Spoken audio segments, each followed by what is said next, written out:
People who really stand out are the ones who have really been passionate, curious, solution oriented, ability to think differently, learning agility, people who can maneuver challenges and find their way out.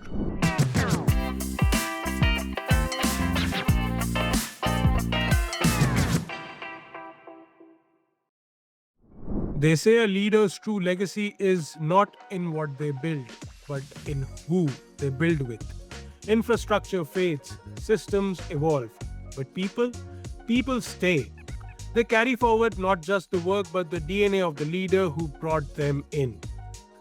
Welcome to Hired, where hiring takes center stage not as an HR process, but as a leadership decision.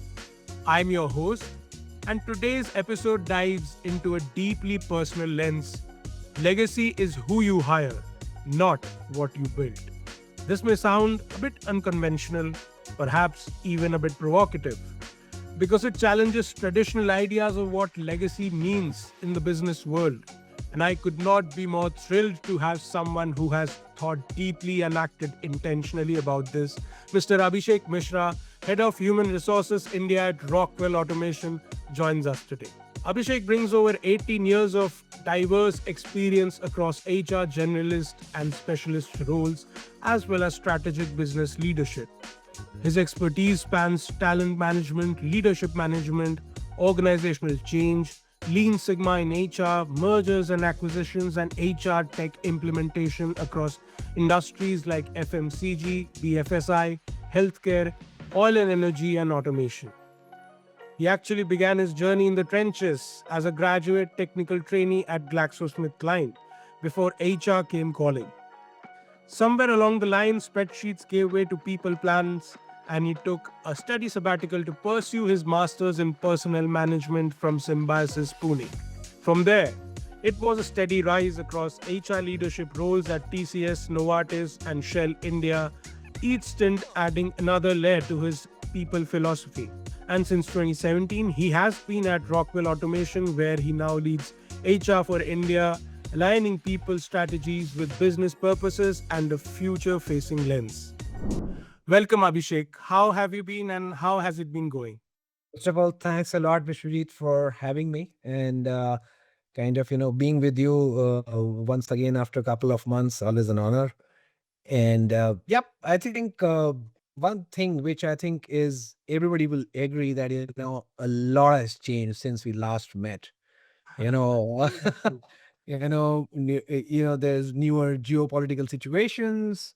There are newer heads of state which are kind of creating ripples across right globe and whatnot. But I think what really has not stopped is the speed of adaptation of technology, right? Mm. And really, how people, organizations, governments, society has been at a very, very fast pace, really adopting technology, right? And so I think that's something which has really I wouldn't even say is remained constant, but I think the pace has actually been ever increasing, and I think it's going to continue that way. And the impact for mankind, society, organizations, individuals is huge and immense. And I'm sure when we talk, we'll touch some bit about it. But so yes, I think you asked me how I have been. I have been kind of great seeing around me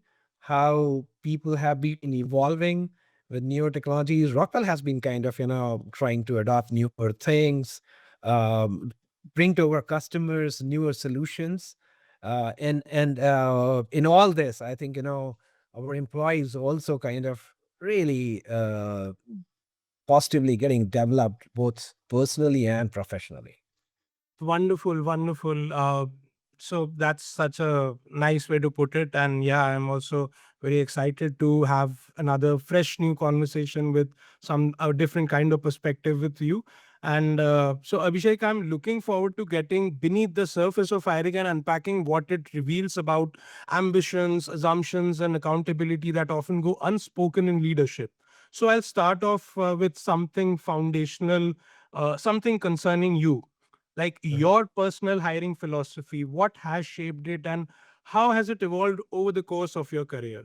I think very, very important questions. I think one of the things which is fundamental to any hiring is about, and that's what I have kind of over the time realized is about creating experiences, right? Right. And it's experience about the candidate.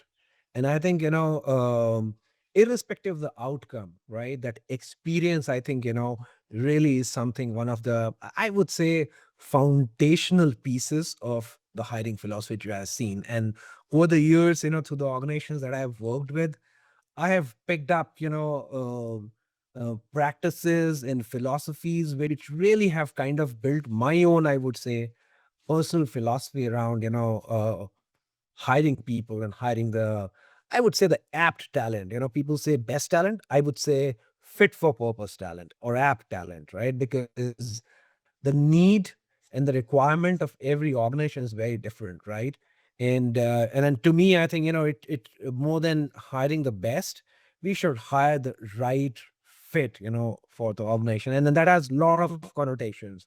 Fit from not only the perspective of the skills and capability, but I think the behaviors, the value system matches, attitude, right? And moreover, the diverse context that the individual brings, right? So some of those things I think really matter. And to me, I think creating a superlative candidate experience has many facets to it, right?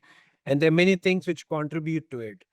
One of the things to start off with is how impactfully has the job been described. We call it job description, but that job description itself sometimes can be either something which attracts somebody or really puts a candidate off. So that's where the experience start. By seeing the role, one should the candidate should be able to see this as a promising story, right? Yeah. So that I think is a critical part of the experience. Of course, the other piece is about how the employer brand has been articulated. To me, every single individual, and particularly the hiring managers, should be the brand ambassador, and they should absolutely behave and have a very, very articulated way of putting forth the brand of the organization in front of the candidate, which I think is second powerful thing, part of creating the experience, right? And the third piece is really investing quite a bit in employee referral, right? Because I think if an employee who is really a loyal, motivated, engaged employee refers, I think it's definitely, I think a point where we get a confirmation that he is going to further refer somebody who is going to be equally loyal and engaged employee, right? And there is going to be high level of stickiness, and of course the quality of hire is going to be good. So to me, some of these things all summing up into creating that superlative hiring experience, right, for the candidate is what really sums up, my own hiring philosophy developed over, a course of last, couple of stints and years that I've done. This evolution has been so telling, like what the points that you highlighted, like all the three, the way you have bifurcated all the 3 points, they remain such core essentials as playbook for every fledgling HR or someone who has spent a few years with their in their career. Such brilliant, remarkable points that you have said. Like, I feel that these points really reframe what hiring is meant to do, because often when the best hiring decisions are not always the most obvious ones, that and they are the ones that feel like a stretch or even a risk, but even reveal their value over the time. So when your personal philosophies get in create a narrative with during your course of bringing more people into your respective organizations, I think that teaches you a lot. And like, from branding to brand managers to referrals, these points are so valuable. And I would also borrow your philosophy to the next point of discussion that we have, that when you look back, what kind of people have helped you build your proudest work? Who stands out, not just by performance but by impact? For sure, I think people who really stand out are the ones who have really been passionate. And I would say passionate not only about the profession that they are, or the skill sets or capability, but also personally passionate, right? Because when you have a passionate individual getting hired in an organization, not only is he or she passionate, but I think, he or she creates an environment around such a positive, high energy environment around wherever he or she is, that, it really impacts the larger organization, the teams, the groups that he or she works with. So I think, to me, people who have brought that kind of passion have made me the most proud, right? That's Agreed. one. The other piece is, people who have always been curious. Ah, lovely. It's not being about knowing all the answers always, but if you don't know, then that urge to go and find out, to question, to kind of, challenge, go ahead and, figure out, what the right solution or answer will be, the whole curiosity angle. So the most curious ones, I feel, have been the most, I have been most proud about, right? And then there are people who are solution oriented. I mean, see, and it's about mindset, right? When you look at a thing, you can always see, as they say, a problem in a situation, or you can always see opportunity in a situation. And so people who see those opportunities in situation and are solution oriented are the ones who make me proud, right? And then there's this whole thing about ability to think differently, right? There's a group of people, they all have maybe same direction of thinking. Somebody who steps and really kind of, thinks differently and is bold enough to call it out. I think those are the ones which kind of, make proud. And there are just two more things, people who can maneuver challenges and find their way out, right? I mean, whatever path you take, right? And that is what learning is all about. You really gain and become better because you have faced challenges. Challenges make you better. There used to be a story in our school, and it's still stuck with me, about you really appreciate life only when you have gone through the pains of life. I mean, it was the general sense of the philosophy, Absolutely. and it stuck with me. And that's what, so people who can find ways to maneuver challenges and also, have superb learning agility always. And this is linked to, curiosity. If you have the curiosity, I think you will kind of, try to learn and always kind of, be agile in that. You have learned something, maybe, tomorrow, what you learned today is no more relevant. You quickly unlearn and relearn. So that learning agility, I think those are people which I personally feel, make me proud. I'm sure, my colleagues, the organizations have been proud. So that's what I would say.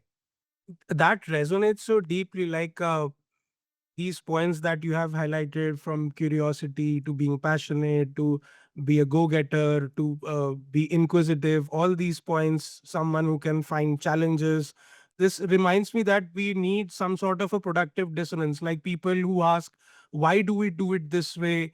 And more importantly, is there any better way to do this? Find solutions. Like, it also takes a lot of courage to hire someone who challenges your comfort zone, but that is also where true innovation comes into the picture. And that's why, with such a fantastic response that you have given, I would take this a notch further with an interesting perspective. Like, if someone studied your hiring patterns without ever speaking to you, what would they learn about your leadership values? Sure. I think one thing, those who follow the pattern will surely figure out that, I am more glued and anchored on the will or the intent of it, right? I would definitely, give huge amount of priority to the will or the intent of the individual, right? That's the value. I mean, and it goes, see, and it's not to belittle the skills or capability. Absolutely, skills and capability are important, but if it comes about, really, I mean, the question is, if you have couple of people who all are really, comparable in terms of skills and capability, whom do you choose? I think you choose somebody who may bring in the willingness, the attitude, the intent of some of the values which I just talked a while back, right? So to me, that will always, stand over skill, right? So that is only one thing which somebody may figure out. The other thing, would be about always, hiring people who are diligent.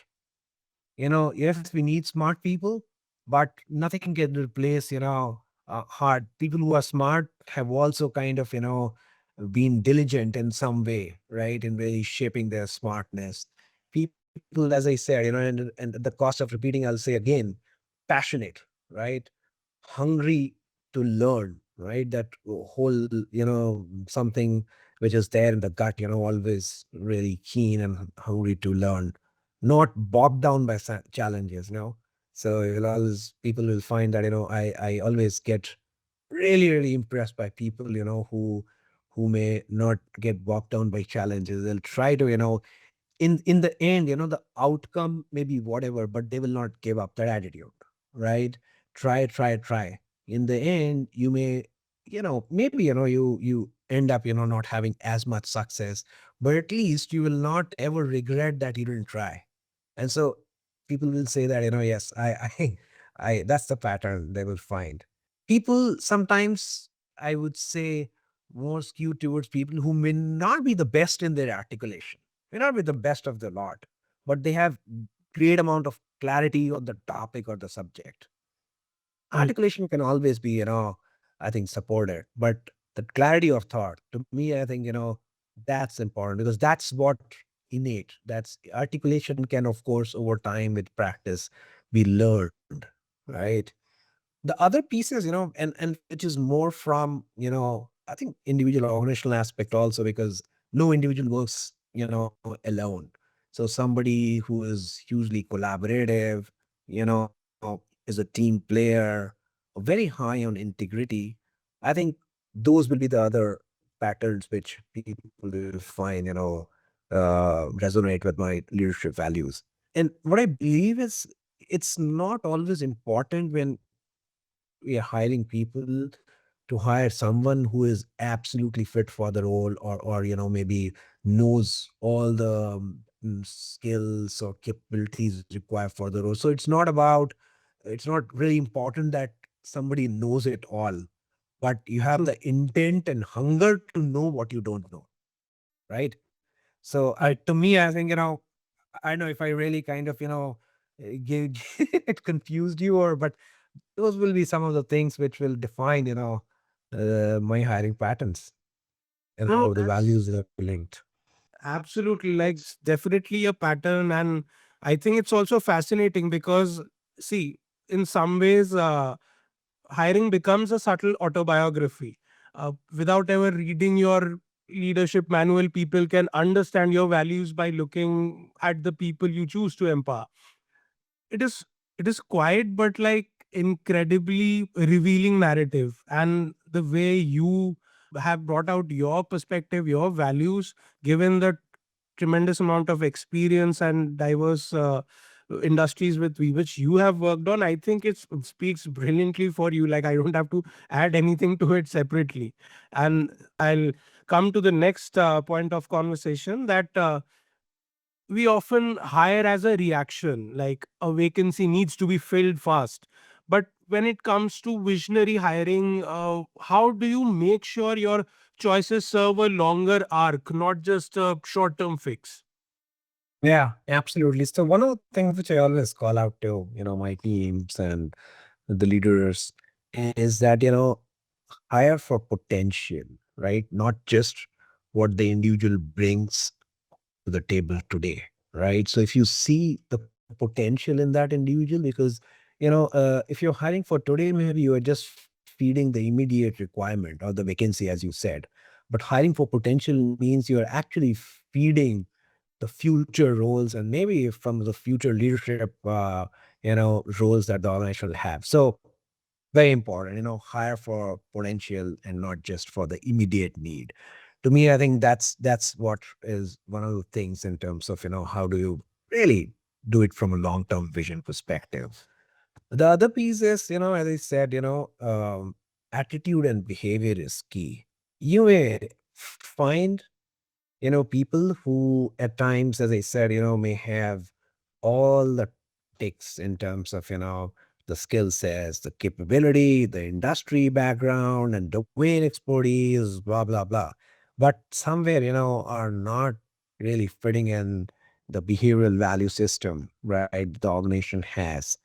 I think that may not be a strategic choice. The person may come, may create impact also, but will he or she run long term? Will he kind of be I think he or she would grow along with the organization? Maybe not, because at some point of time that dissonance between the value system of the individual and the organization will surface up sooner rather than later, right? So Right. to me, I think it's about that resonance between the value systems of the individual and the organization. I think the other piece is also when we try to hire, I think always try to think, how are you bringing in more and more diverse talent from all perspective, right?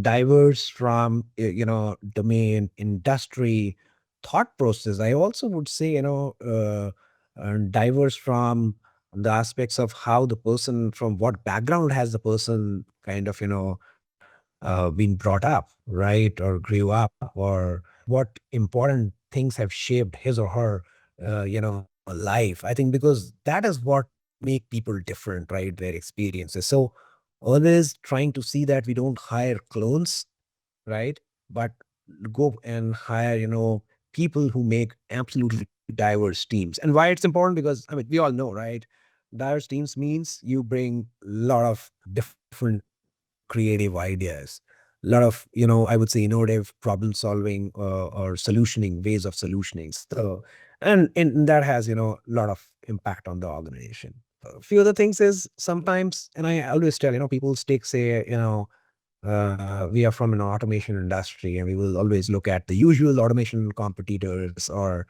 and go and try to find people. uh, I'd say that why not look beyond?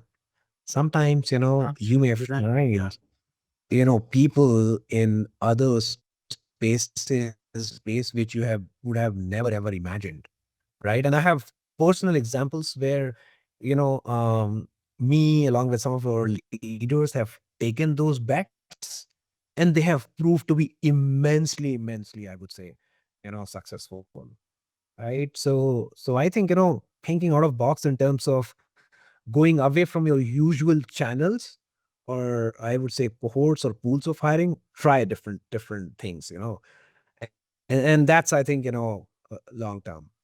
The other piece is, always look for capabilities, be ahead, see where the market is moving in terms of, newer technologies. And if there are people who kind of, bring any bit of interest or inclination in those kind of technologies, try to get them, build them, because it may not be hugely relevant today, but by investing upfront, you would have actually solidified your case for whenever the technology is ripe, right?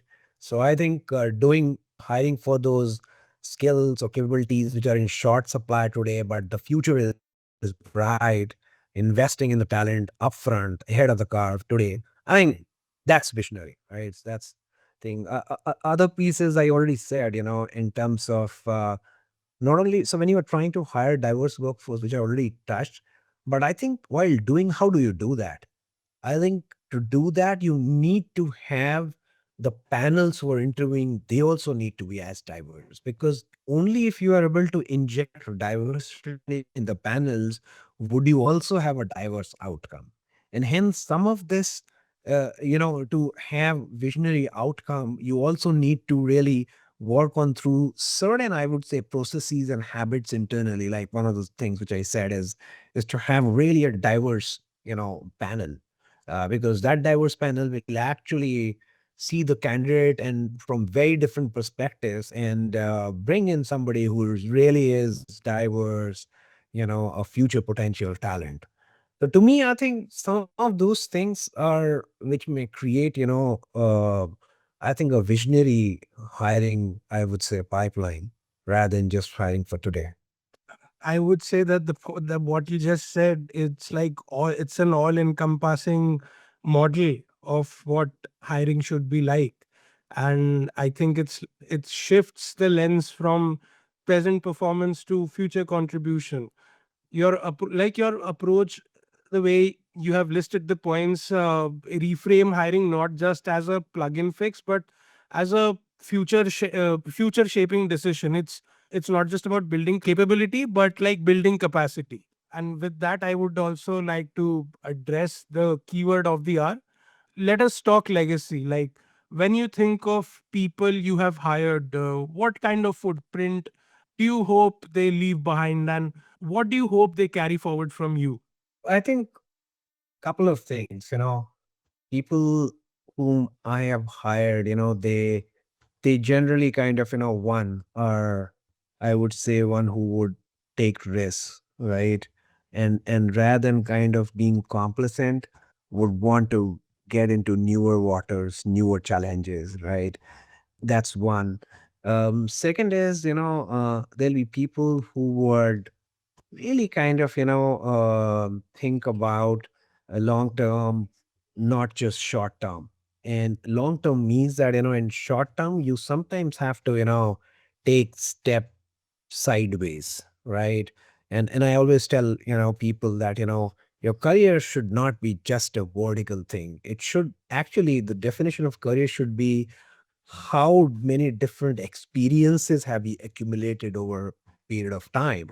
And some of it may give you a little vertical movement, some may mean, a little horizontal movement, but take those steps if they are giving you, different experience. And so people who I think I have hired will have that kind of legacy, who would have accumulated, who will be hungry for newer and different experiences, and not just for, say a vertical promotion, right? And the other piece would be also about people who may go above and beyond, not only to develop themselves, but also I think, trying to, as they gain, more, I would say, capability and capacity, uh, they would try to also see that, they transfer some of those in building the talent of future.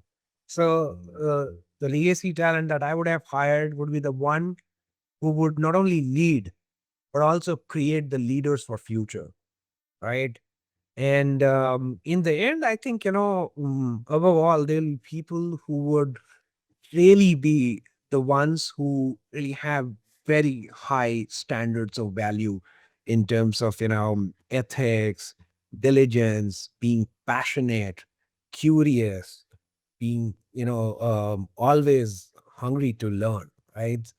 So I think those are the kind of, legacy I would have left with people whom I have hired.